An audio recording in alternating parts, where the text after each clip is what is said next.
Okay, fellas, so today the question I'm going to do is the 2020 exam craft question 6. So this was your mock paper that you got. I've sent you the marking scheme, but I'm going to go through the kind of calculation part of this for today. So try and follow it as best you can. Press pause if you need to as you're going through it. So the first question was asking you, they said that 2,2,4-trimethylpentane was one of two reference hydrocarbons assigned to octane numbers. What is the other reference hydrocarbon?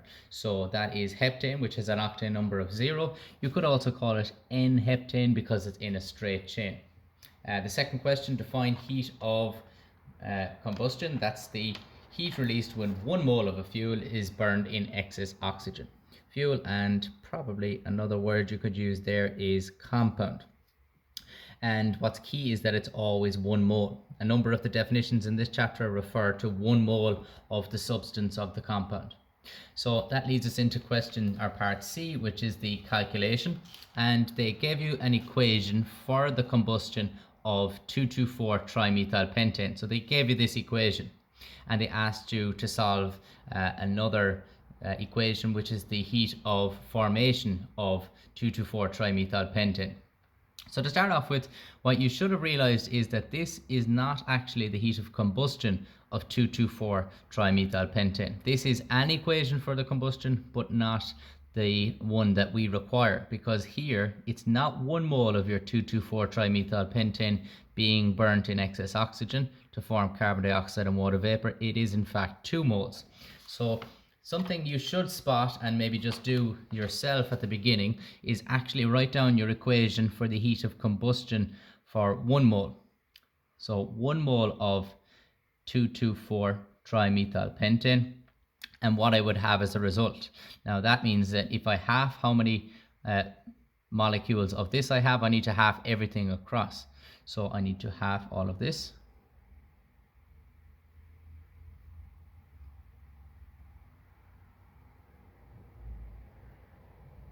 If I have the equation, I also need to have the heat of combustion here and the heat change.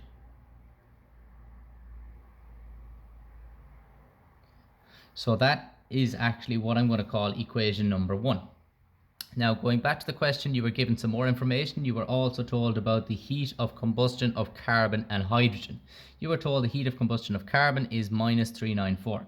What is the heat of combustion? It's when you burn 1 mole of the fuel, which in this case is carbon, in excess oxygen to form carbon dioxide and water vapor. Now, because you're burning pure carbon, the only product you're going to produce is carbon dioxide. I have to have 1 mole of it. It has to be burnt in O2. Next thing I need to do is just balance everything else to make sure that it's all equal on the left and right hand side of the equation. 1 carbon on the left, 1 on the right, 2 oxygens on the left, 2 on the right. That means it's all the same. All I need to do now is add in my heat change, which is minus 394. That's that one done. Third one, they told me that the heat of combustion of hydrogen was minus 286. So that again, burn 1 mole of your fuel, which is in this case hydrogen, always comes as H2, in oxygen, O2, to give me my carbon dioxide and water vapor. Again, this time it's a little different to what we normally see. Hydrogen, when you burn it in oxygen, doesn't release any carbon dioxide, it just releases water. One of the advantages of using hydrogen as a fuel is we don't produce carbon dioxide. So now I need to make sure that it's all balanced. Hydrogen has to be H2, oxygen has to be O2. So the only way I can get this to balance is if I put a half in front of the O2.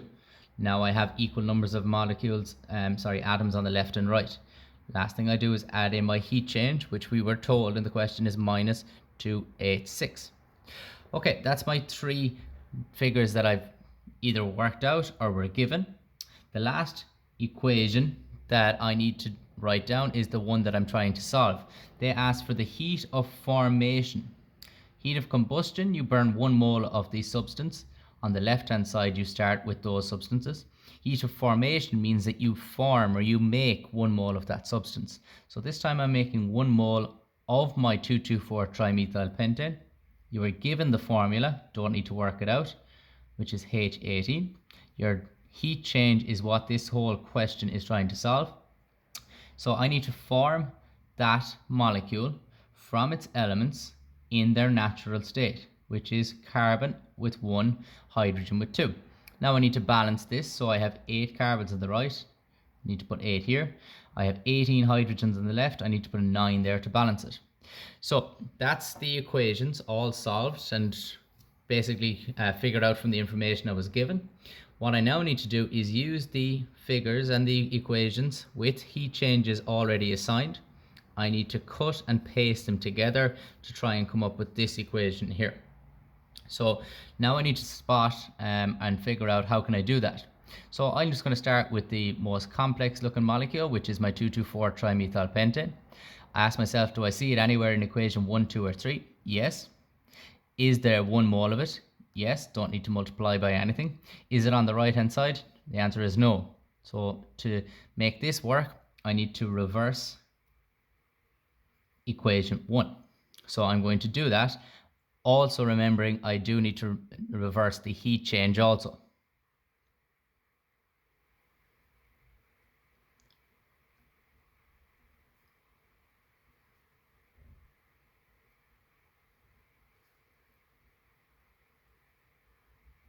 So reversing the heat change, that becomes a plus 5, 4, 6, 7. Next step, I need 8 carbons on the left hand side. Are there carbons anywhere in equation 1, 2 or 3? Yes. Are they on the left hand side? Yes. Is there 8 of them? No.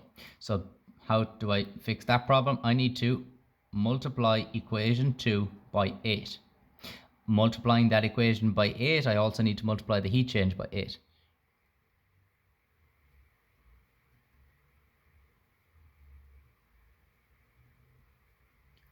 So multiplying minus 394 by 8 will give me minus 3152. Okay, last thing I need to do now is I need to get 9 hydrogens on the left hand side. Is there anywhere there where I have hydrogen on the left hand side? And the answer is yes, there. Do I have 9 of them? The answer is no. So I need to multiply equation 3 by 9.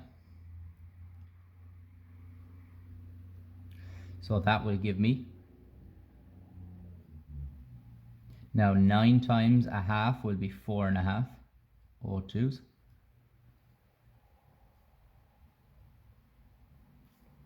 And again, if I multiply my equation by 9, I need to multiply my heat change by 9, which gives me 2, 5, 7, 4. Okay, now that should, in theory, give me this equation here.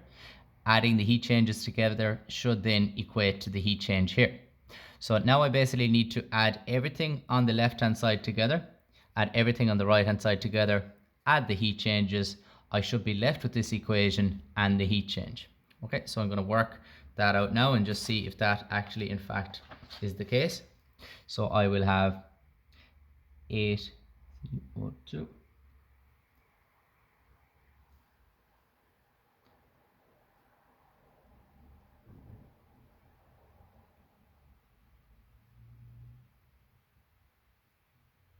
So that's everything from the left hand side, putting everything from the right hand side together.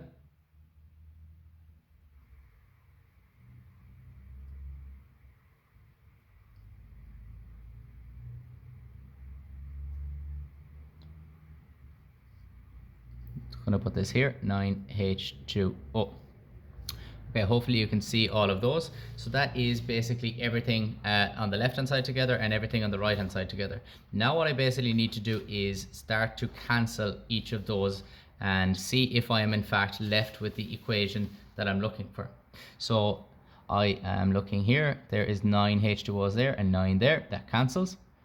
There is 8 carbon dioxides there and 8 carbon dioxides there. There is 12.5 oxygens. 8 plus 4.5 is 12.5. So that cancels with that. And what you should be left with is 8C plus 9 H2s gives me 1 mole of C8H18. So that in fact is the equation that I was looking for. So now all that's left to do is work out the delta H, which is equal to my heat changes here put together. So that is what I need to do now. So it is plus 5467 minus 3152 minus 2574. Now I'm just going to throw that into my calculator here. And that will equal minus 259 kilojoules per mole. And that is the answer to this thing here. So just notice the few little changes maybe to what we would sometimes see. So the first one is the little pitfall to make sure that if I'm working with the heat of combustion, it always has to be 1 mole rather than 2. Second kind of pitfall here might have been if I'm burning carbon on its own, you don't form any water. Similarly, if I'm burning hydrogen, you don't form any carbon dioxide. After that, it's just the type of questions that you would have practiced over and over again, putting your equations together, snipping and pasting them together to form this, and then working with your heat changes to get your answer. If you have any other questions on this one, don't be afraid to let me know, or any other questions in general, just get back to me on the email, okay?